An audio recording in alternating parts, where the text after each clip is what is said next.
Halo kawan-kawan Indo Progress, bertemu lagi kita di acara wawancara IPTV, Indo Progress TV. Kali ini kita akan mendiskusikan, atau saya akan mendiskusikan satu topik yang cukup panas, kontroversial di Indonesia, yakni tentang pembentukan Badan Pengelola Investasi Danantara, ya, BPI Danantara. Nah, badan ini telah diresmikan oleh Presiden Prabowo Subianto pada tanggal 24 Februari 2025 lalu, dan dari beberapa dokumen yang sempat saya baca, itu tujuannya adalah untuk optimalisasi aset BUMN, mendorong investasi nasional, percepatan industrialisasi, mendukung program strategis nasional, dan meningkatkan sinergi antar BUMN. Nah, mungkin juga kawan-kawan sudah tahu bahwa lembaga ini akan mengelola dana yang cukup besar, yang direncanakan akan mencapai jumlah sebesar 900 triliun rupiah, triliun dolar. Ini jumlah yang benar-benar sangat gede, ya. Nah, untuk mendiskusikan soal BPI Danantara ini dan kontroversinya, saya akan berbincang-bincang dengan Bung Muhammad Ridho. Bung Muhammad Ridho ini adalah Ketua Bidang Ideologi dan Kaderisasi Partai Buruh dan juga editor Indo Progress, dan seperti layaknya anggota Partai Buruh atau Ketua Bidang Kaderisasi dan Ideologi Partai Buruh, tentu kita akan juga berbicara bagaimana perspektif kelas pekerja di dalam melihat lembaga semacam BPI Danantara ini. Halo, Dok, apa kabar? Halo, Kun. Baik, alhamdulillah.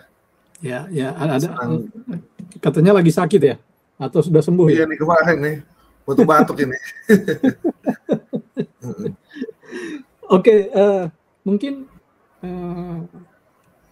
yang aku ingin tanyakan pertama kali adalah, apakah pembentukan lembaga semacam BPI Danantara ini adalah sesuatu yang biasa, sesuatu yang normal untuk negara-negara seperti Indonesia gitu misalnya? Ya, pada dasarnya sih sebagai, mungkin kita definisin dulu Danantara ya. Ini posisi saya sudah melihat Danantara karena dari perkembangan wacana yang berlaku belakangan ini ya, banyak orang yang memahami Danantara secara berbeda gitu. Cuman saya kalau saya sih secara khusus ya, yang ngelihat Danantara ini nggak jauh beda orientasinya sebagai satu bentuk sovereign wealth fund gitu ya. Kenapa begitu? Karena pada dasarnya dia mencoba untuk mengoptimalisasi surplus gitu ya, surplus yang dimiliki suatu negara untuk kemudian digunakan dalam rangka proyeksi intervensi dalam agenda pasar gitu ya. Nah, perbincangan tentang surplus ini banyak perbedaan gitu ya, karena beberapa orang menganggap surplus ini haruslah sifatnya liquid gitu ya kan. Misalkan mereka ngambil contoh kayak di Singapura, Cina, atau Norwegia, atau bahkan Qatar gitu, yang ngasih contoh bahwa sovereign wealth fund itu dibuat karena mereka memiliki surplus karena ekonomi yang mereka miliki itu ya bisa dikatakan mengalami kelebihan gitu ya. Kalau dalam contoh Norway dia surplus jual minyak, itu juga terjadi di Qatar. Kalau di Cina karena surplus perdagangan, Singapura juga terjadi seperti itu gitu ya. Jadi surplusnya yang mereka punya sifatnya adalah hasil dari ekonomi mereka gitu. Nah, cuman saya punya pendapat yang sama bahwa sebenarnya logika itu juga terjadi di Indonesia, karena kebetulan surplus yang mereka punya adalah surplus aset sebenarnya gitu ya, dari aktivitas ekonomi mereka, karena banyak BUMN yang dikelola oleh negara gitu.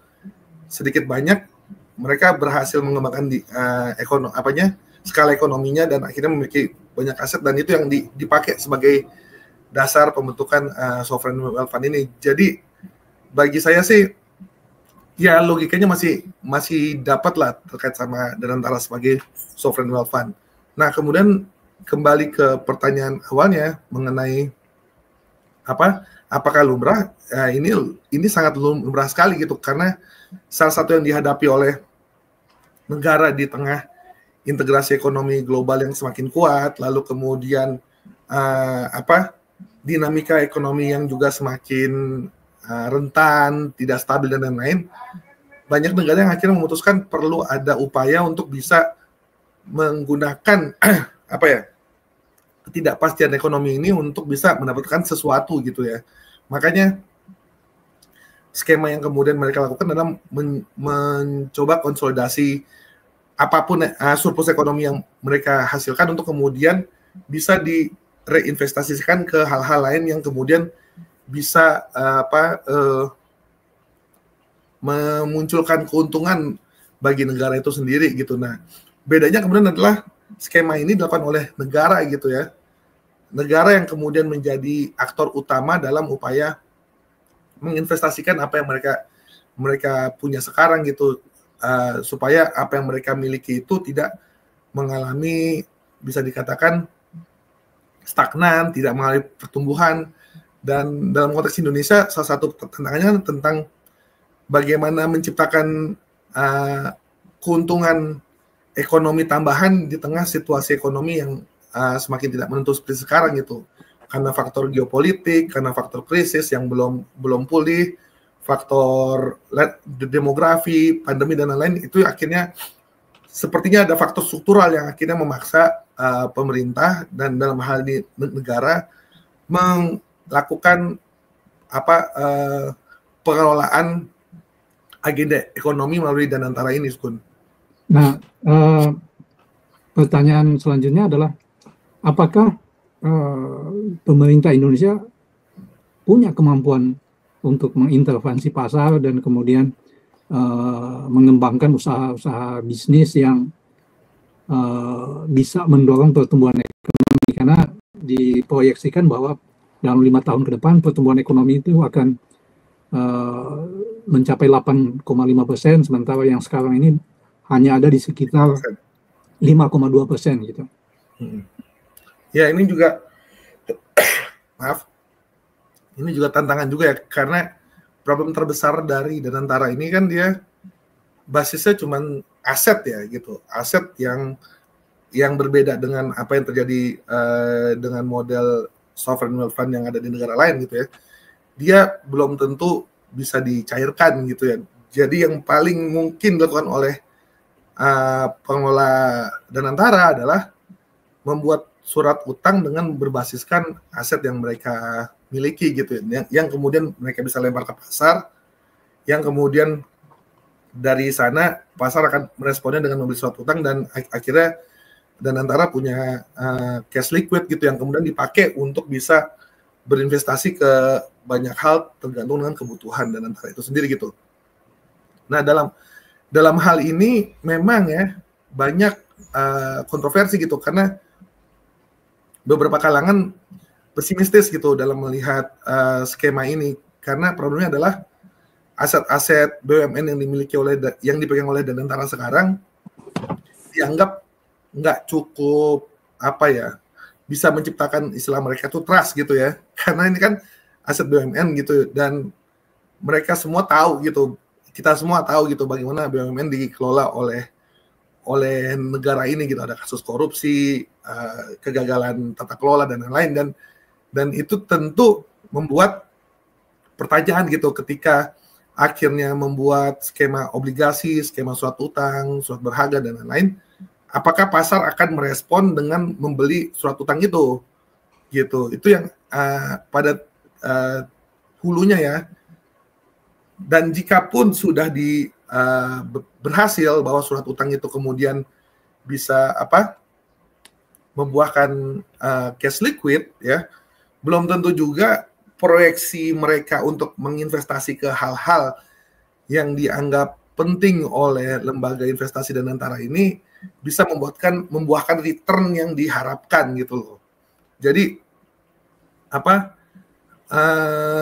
karena banyak dari beberapa rencana investasi yang coba diproyeksikan oleh negara melalui Danantara ini sepertinya masih ada skeptisisme gitu, karena beberapa orang melihatnya mereka akan berinvestasi ke perusahaan-perusahaan yang dianggap kayak perusahaan batubara gitu, yang mana prospek ekonomi jangka panjangnya di tengah kebutuhan untuk shift energi terbarukan seperti sekarang ini ya udah nggak prospektus gitu loh, udah nggak sesuai dengan kondisi zaman yang ada sekarang gitu loh. Itu yang kemudian menciptakan pertanyaan mengenai kapasitasnya. Tapi buat saya sih pertanyaan terbesar adalah selalu harus kembali ke kebutuhan kelas pekerja gitu kan ya. Karena terlepas apakah mereka gagal atau enggak, pertanyaannya adalah siapa yang diuntungin gitu loh ya kan. Karena, tapi sebelum ke situ ya, aku masih ingin melihat proyek Danantara ini yang memberikan peluang kepada negara untuk mengintervensi mekanisme pasar gitu ya, itu terbuka gitu ya. Nah, terbuka ada emang. Nah, pertanyaan kemudian, apakah di dalam konteks neoliberalisme saat ini gitu ya, apakah negara itu punya atau rejim neoliberal ini akan memberikan peluang kepada negara seperti Indonesia untuk mengintervensi pasar gitu. Kalau kita lihat yang mungkin tidak dijelaskan oleh beberapa kalangan yang pesimistik dengan proyek ini adalah negara seperti Singapura ya atau Norwegia itu kan sebenarnya ada momentumnya ketika mereka membangun sovereign wealth fund ini kan, yaitu di mana neoliberalisme belum begitu mencengkram gitu loh. Ya. Nah, sekarang ketika rejim neoliberal sudah begitu mengglobal gitu dan menjadi hegemonik, apakah proyek seperti atau peluang bagi negara untuk mengintervensi pasar itu mungkin gitu, misalnya kayak menerbitkan surat utang itu kan kalau pasar akan merespon positif itu kan sebenarnya tergantung juga dari penilaian Bank Dunia, IMF, ya kan. Kalau Bank Dunia dan IMF memberikan penilaian yang negatif, maka pasar pasti akan bereaksi negatif juga gitu. Karena siapa yang bisa memberikan jaminan gitu. Iya, yang jelas sih, misalkan untuk surat utang ya, itu kan sering kali yang melakukan penilaian itu bukan Bank Dunia dan IMF, tapi lebih kayak lembaga-lembaga pemberi rating internasional gitu ya. Yang sering kali adalah institusi keuangan itu sendiri gitu. Jadi dan ya itu kenapa saya melihat bahwasanya ini adalah ruang terbuka ya, walaupun ada skeptisisme terkait sama governance Danantara itu sendiri, karena memang ya masih dimungkinkan gitu bahwa negara walaupun dia tahu orang-orang pada tahu nih asetnya boncos gitu ya, tapi kemudian di tengah ketidakpastian geopolitik sekarang yang kemudian masih ada kebutuhan untuk berinvestasi oleh semua aktor-aktor ekonomi pasar global yang ada sekarang, bisa aja mereka melihat Indonesia masih dikasih kesempatan gitu, karena melihat ada potensi pasar yang besar, terus kemudian bonus demografi dan lain-lain gitu. Jadi ketika surat utang itu dibuat dan rating dibuat dengan pertimbangan bahwa ada potensi ini, ya bisa aja Indonesia mendapatkan cash melalui mekanisme surat utang ini gitu loh. Cuman pertanyaan mengenai apakah negara mampu di tengah serangan neoliberal yang ada sekarang, khususnya dalam kondisi sekarang justru kita menghadapi dinamika dalam neoliberalisme itu sendiri, yang mana sebelumnya negara dianggap harus disingkirkan peranannya dalam ekonomi, tapi sekarang semenjak adanya krisis ekonomi global 2008, lalu kemudian pemulihan ekonomi yang belum pasti seperti sekarang, pasar justru mengharapkan ada peranan lebih dari negara gitu, tapi bukan dalam skema yang intervensionis penuh kayak yang dulu gitu, di mana negara masuk dalam pasar kemudian dia melakukan penataan ulang atas relasi pasar yang ada melalui intervensi harga, lalu kemudian intervensi banyak hal gitu ya. Cuman ini yang terjadi sekarang adalah negara ikut berpartisipasi dalam mekanisme pasar. Misalnya lewat kalau di Amerika sekarang itu adalah kebijakan tarif gitu ya. Itu kan intervensi negara terhadap pasar juga kan? Ya, nah cuman itu yang tidak dilakukan gitu. Yang sekarang justru adalah harga, tarif atau apapun tetap ditetapkan oleh pasar. Yang dilakukan oleh negara adalah ikut terlibat sebagai salah satu aktor pasar itu sendiri gitu. Jadi kita bisa melihat perubahan pola pikir dalam pasar, di mana negara sangat didorong sekarang, karena problemnya adalah negara punya kapasitas yang nggak punya dimiliki oleh pasar, yaitu dia bisa melakukan konsolidasi ekonomi mereka itu sendiri gitu, yang seringkali besar dan itu sangat diperlukan oleh pasar gitu, di tengah aktor-aktor swasta itu tidak memiliki kapasitas itu gitu loh. Jadi, walaupun mereka punya duit banyak kan, mereka tetap adalah aktor yang rentan terhadap ketidakpastian kan. Nah, dengan masuknya negara, mereka melihat bahwa ini berarti hal yang masih dianggap penting bagi masyarakat, dan itu memiliki potensi untuk menciptakan return yang signifikan buat aktor pasar gitu. Jadi ada perubahan dari relasi neoliberal yang tadinya dulu negara dianggap harus disingkirkan, tapi sekarang negara justru sangat dibutuhkan untuk menurunkan resiko dari dalam mekanisme pasar itu sendiri gitu loh. Jadi ini penting sekali untuk ditegaskan lagi bahwa negara punya peluang dan bahkan dimungkinkan untuk melakukan intervensi pasar kan, tidak seperti yang sebelumnya gitu. Nah, menyambung apa yang kamu sebutkan sebelumnya tentang adanya pesimisme, adanya kekhawatiran tentang tata kelola dari pengelola dari negara gitu, khususnya Indonesia, dan juga kita melihat konstelasi ekonomi politik di Indonesia yang sangat dikuasai oleh oligarki yang predator seperti itu. Menurutmu kekhawatiran atau pesimisme itu sesuatu yang rasional nggak? Ya iya, sesuatu yang sangat bisa dijustifikasi gitu, karena asumsinya kan, ini kan mereka berangkat dari satu asumsi tentang kapitalisme ya, bahwasanya antara praktek predatorisme dengan kapitalisme dianggap bertentangan. Ketika dia dikelola oleh aktor-aktor predatoris, maka mereka menganggap bahwa kapitalisme yang berlaku, mekanisme pasar yang berlaku itu hanya menciptakan rente, bancakan, dan lain-lain, dan itu fair gitu. Tapi buat kita Marxis kan, kita nggak melihat kapitalisme dalam skema yang ideal kayak begitu kan. Kita selalu menempatkan power inherent dalam kapitalisme itu sendiri, selalu ada dalam kapitalisme gitu. Jadi predatorisme itu ada dalam semua bentuk kapitalisme, yang membedakan adalah degree-nya gitu kan, skalanya gitu. Dan dalam konteks Indonesia, masalahnya kemudian adalah yang jadi kekhawatiran, yang jadi problem justru adalah ketika kapitalisme dan predatorisme ini menjadi satu hal gitu kan ya. Dan praktek itu sebenarnya terjadi di mana-mana gitu. Dan kita ambil contoh baru aja gitu, kekuasaan Soeharto sangat predatoris kayak gitu, justru bisa meningkatkan growth yang tinggi gitu kan. Jadi ya sejarah sudah mengajarkan bahwa itu dimungkinkan gitu. Jadi pertanyaan utamanya justru bukan predatorismenya itu sendiri gitu, tapi apa sih arti dari kapitalisme yang berlaku dalam predatorisme bagi kepentingan kelas pekerja. Nah itu tuh yang harus apa itu coba? Ya misalkan pertanyaan tentang ketika ini sudah bahkan dalam skala beroperasi dengan sangat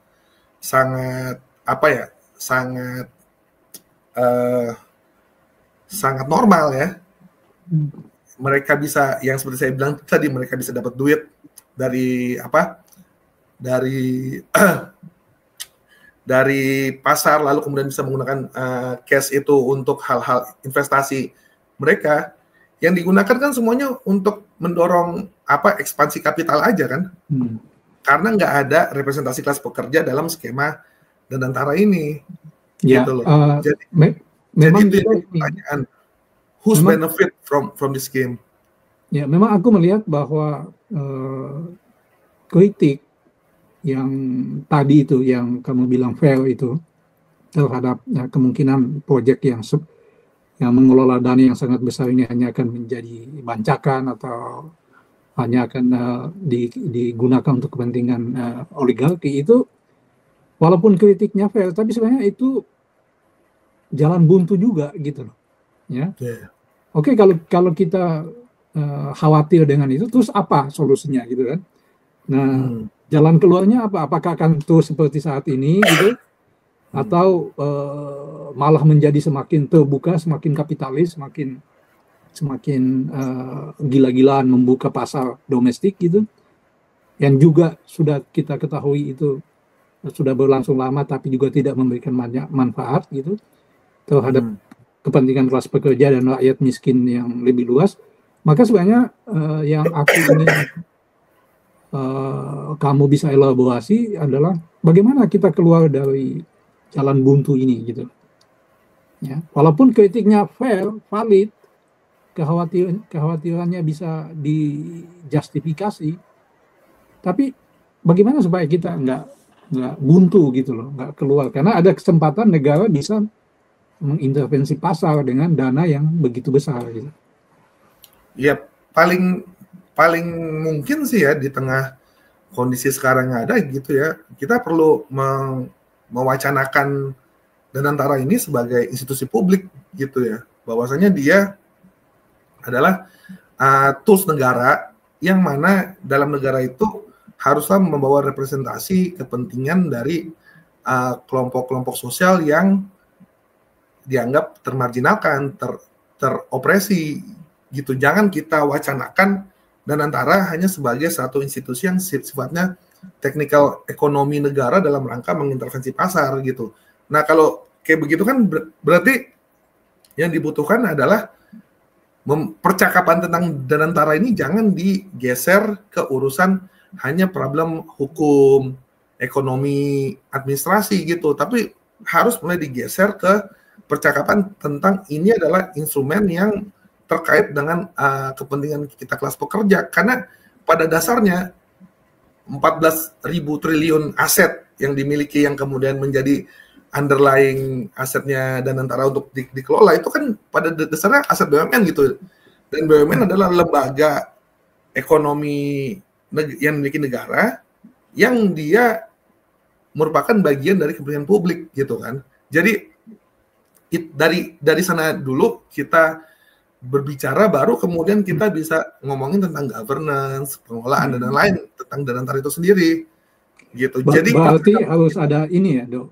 Harus ada pembicaraan meletakkan Danantara ini di dalam konteks pelampauan terhadap neoliberalisme itu sendiri gitu, atau strategi pembangunan yang dijalankan selama ini gitu. Ya, dan kita juga harus melihat pasar bukan dalam ilusi ya. Kita melihat pasar sebagai fungsional aja gitu. Kita paham gitu ya, kita udah semakin terjerat oleh neoliberalisme, kapitalisme semakin menjalar kemana-mana dalam Indonesia. Tapi pengalaman banyak negara ketika berhadapan pasar, ketika mereka berinteraksi dengan pasar secara strategis, mereka bisa mendapatkan keuntungan dari pasar gitu, dan itu membutuhkan satu bentuk kekuasaan politik negara yang bisa melihat pasar tidak sebagai entitas akan bisa menjawab semua masalah gitu, tapi sebagai entitas yang bisa kita pakai untuk kesejahteraan umum gitu. Nah, problemnya kan kemudian adalah memastikan kesejahteraan umum bukan dalam skema trickle down effect itu kan, bahwasanya ada segelintir orang yang untung dulu, baru kemudian banyak orang bisa dapat untung. Enggak, itu harus direncanain dari awal gitu. Dan Danantara punya potensi itu karena dia adalah shifting agenda pertumbuhan ekonomi yang selama ini nggak berupaya untuk terlibat dalam pasar, tapi sekarang udah mulai mengupayakan itu gitu loh. Jadi ada potensi ke sana, tapi kita butuh negara yang lebih representatif terhadap kepentingan kelas pekerja gitu. Dan di sanalah kita bisa mulai berbicara tentang Danantara yang nggak cuma sekedar urusannya kapitalisme lah, predatoris gitu loh, tapi ada hal yang lain di luar dua hal itu. Ya memang kritik terhadap Danantara ini masih di dalam bingkai kapitalisme, neoliberalisme, teknokrasi gitu ya, yang apa, dan bahkan itu disuarakan oleh kelompok-kelompok gerakan sosial gitu. Padahal seperti yang kamu jelaskan tadi, ini bisa punya potensi besar kalau kita menggeser perdebatannya ke dalam konteks melampaui kebijakan neoliberal gitu. Nah, kalau Partai Buruh misalnya memiliki kesempatan untuk mengelola dana sebesar ini, apa yang akan dilakukan? Ya, yang jelas sih, kalau mau ditanya secara ini ya, kita pakai skema yang paling pragmatis ya. Sebenarnya pengolahannya itu nggak jauh beda apa yang dilakukan oleh Norwegia gitu loh. Uangnya dipakai berinvestasi ke hal-hal yang dianggap berguna oleh masyarakat itu sendiri secara luas ya. Misalkan Global Fund yang Norwegia itu kan dia nggak boleh berinvestasi ke sektor-sektor industri senjata, sektor tembakau, dan juga industri yang dianggap tidak menggunakan energi terbarukan gitu. Nah, skema itu sedikit banyak bisa menjadi inspirasi bagi Partai Buruh kalau dia memiliki kendali untuk mengelola Danantara, itu yang akan dilakukan. Tapi yang jelas adalah ya juga harus di agenda orientasi investasinya itu ya jangan terbatas pada urusan spekulasi semata gitu loh. Jangan terbatas pada urusan cari duit yang kemudian untuk memperkuat kapital gitu. Misalkan investasi ke sektor teknologi, ya kan, AI semata gitu. Cuman harus punya landasan kebutuhan sosialnya. Misalkan kita mau investasi AI, tapi dia punya fungsi-fungsi untuk memenuhi kebutuhan sosial seperti ini gitu loh. Dan itu bahkan kalau agenda orientasi investasinya untuk urusan sosial, berarti juga bisa ngomongin ke hal-hal yang berinvestasi ke hal-hal lain di luar ekonomi yang spekulatif gitu, kayak misalkan ke pendidikan, kesehatan, dan lain-lain gitu loh, infrastruktur komunikasi dan lain-lain gitu. Karena salah satu hal yang menarik dari Danantara adalah dia memperluas ruang fiskal negara sebenarnya. Kalau dia dikelola secara benar ya, memperluas ruang fiskal negara yang tadinya cuma terbatas di APBN, sekarang ada kemungkinan dia ada di lewat mekanisme Danantara ini gitu. Jadi ini adalah sebenarnya upaya untuk mendapatkan pos pendapatan. Nah, pertanyaannya kemudian adalah bagaimana mendapatkan pendapatan itu? Nah, itu sebenarnya sangat ideologis, sangat politis, dan itu yang harus dibuka sebenarnya. Ya, memang pemerintah sendiri belum secara jelas ya memfokuskan mau diapain dana sebesar ini gitu. Mereka bicara pertumbuhan, investasi di sektor pertambangan, terus kemudian sumber daya alam gitu ya, kemudian teknologi tinggi gitu. Tapi sebenarnya yang real dihadapi oleh Indonesia itu kan tingkat kesenjangan yang sangat lebar gitu antara kaya dan miskin, terus kemudian sumber daya manusia yang terbatas ya kan, baik di sektor pendidikan dan kesehatan, terus kemudian usaha-usaha ekonomi rakyat yang terbengkalai gitu. Itu sebenarnya kalau jelas menjadi fokus dari Danantara, itu tampaknya menjadi lebih masuk akal.